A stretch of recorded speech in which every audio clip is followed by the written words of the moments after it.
Assalamualaikum warahmatullahi wabarakatuh. Perkenalkan, nama saya Prima Febriandika Utama. Nomor BP 1911000018, kelas 5 SIA. Baiklah, di sini saya akan menjelaskan materi tentang supply chain management. Definisi supply chain management.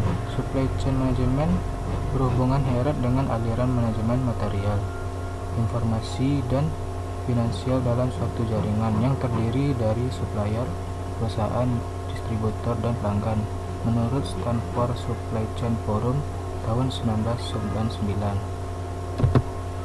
Definisi yang kedua yaitu supply chain management. Supply chain management adalah proses pengelolaan mulai dari arus informasi, produk, hingga pelayanan di seluruh jaringan, baik dari pelanggan, pemasok, atau perusahaan. Selanjutnya yaitu melihat dari pengertian tadi, maka dapat kita ambil kesimpulan bahwa supply chain management adalah logistic network. Adapun beberapa aktor dalam proses tersebut yaitu supplier, manufaktur, distribution, retail outlet, dan yang terakhir customer. Selanjutnya yaitu konsep supply chain management. Yang pertama, chain 1 supplier.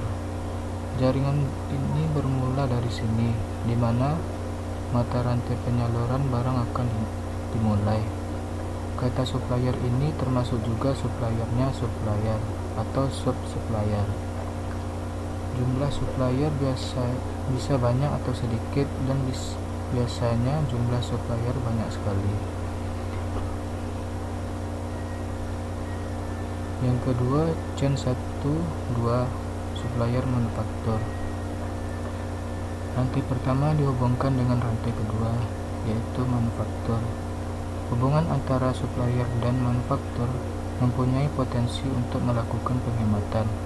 Misalnya, inventories dan biaya gudang. Penghematan ini bisa mencapai sebesar 40-60% dengan menggunakan konsep supplier partnering. Selanjutnya, chain 1-2-3, yang di sini maksudnya yaitu barang yang sudah jadi dihasilkan oleh manufaktur harus disalurkan kepada pelanggan dengan melalui distributor, dan nanti distributor akan menyalurkan dalam jumlah yang lebih kecil kepada pengecer.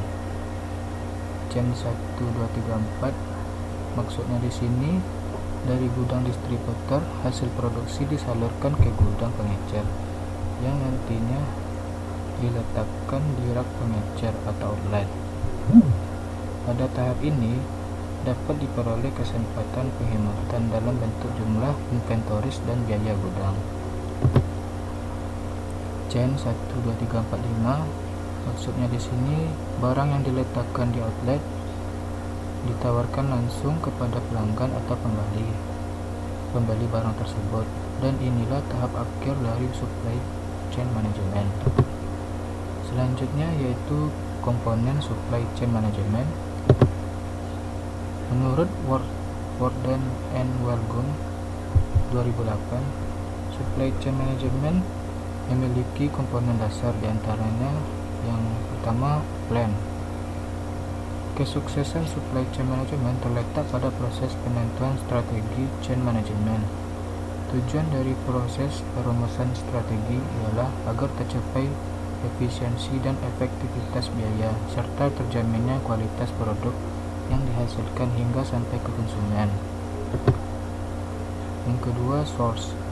Perusahaan harus mampu memilih supplier bahan baku yang kredibel dan sanggup untuk mendukung proses produksi yang akan dilakukan.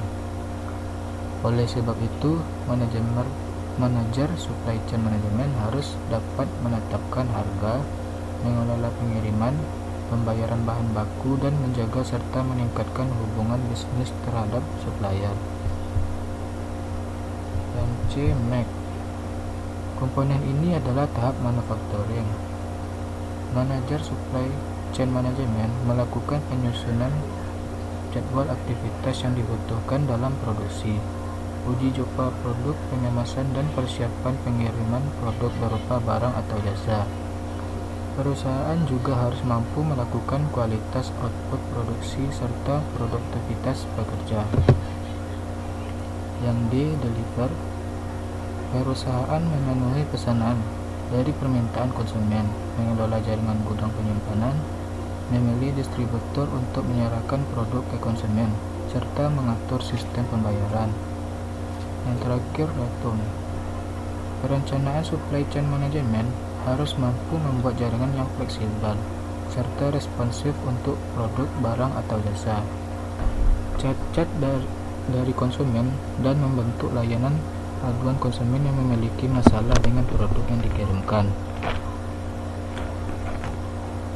Perusahaan perlu membuat laporan performansi bisnis secara rutin, sehingga pemimpin perusahaan dapat mengetahui perubahan performa bisnis yang telah dilakukan sesuai dengan tujuan awal dari supply chain management yang telah ditetapkan.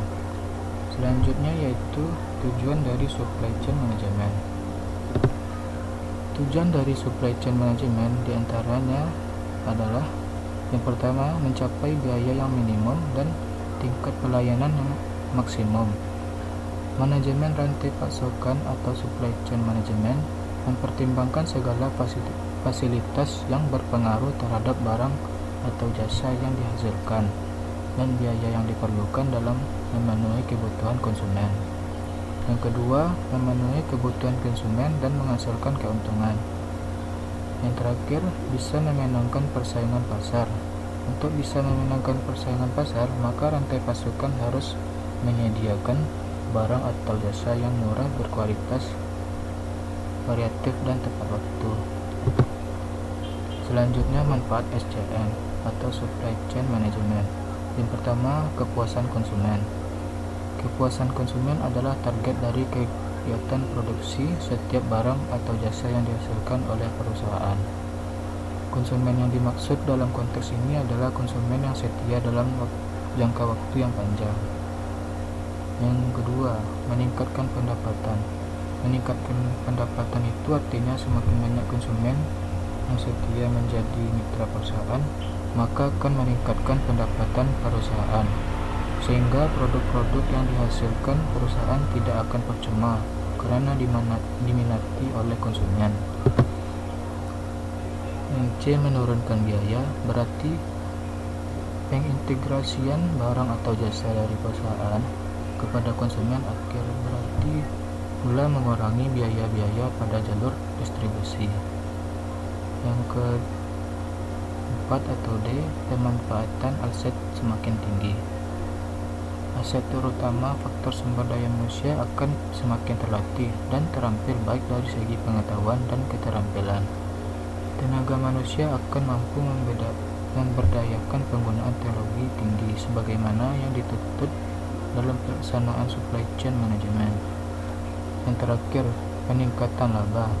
Semakin meningkatnya jumlah konsumen yang setia dan menjadi pengguna produk, barang atau jasa, pada gilirannya akan meningkatkan keuntungan perusahaan.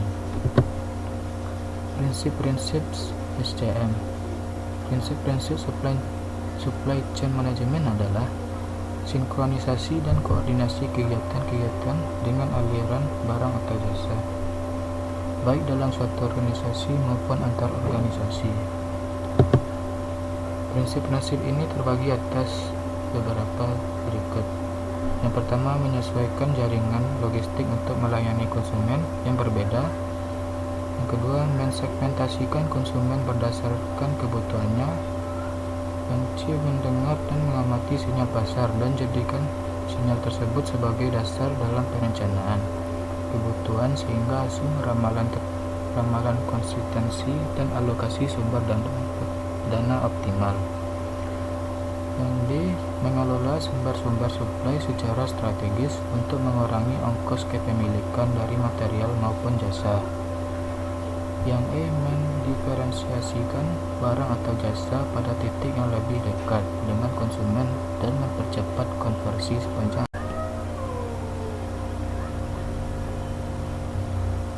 Yang terakhir, mengembangkan sebuah strategi teknologi untuk keseluruhan supply chain yang mendukung pengambilan keputusan hierarki, serta memberikan gambaran yang jelas dari aliran produk, jasa, maupun informasi.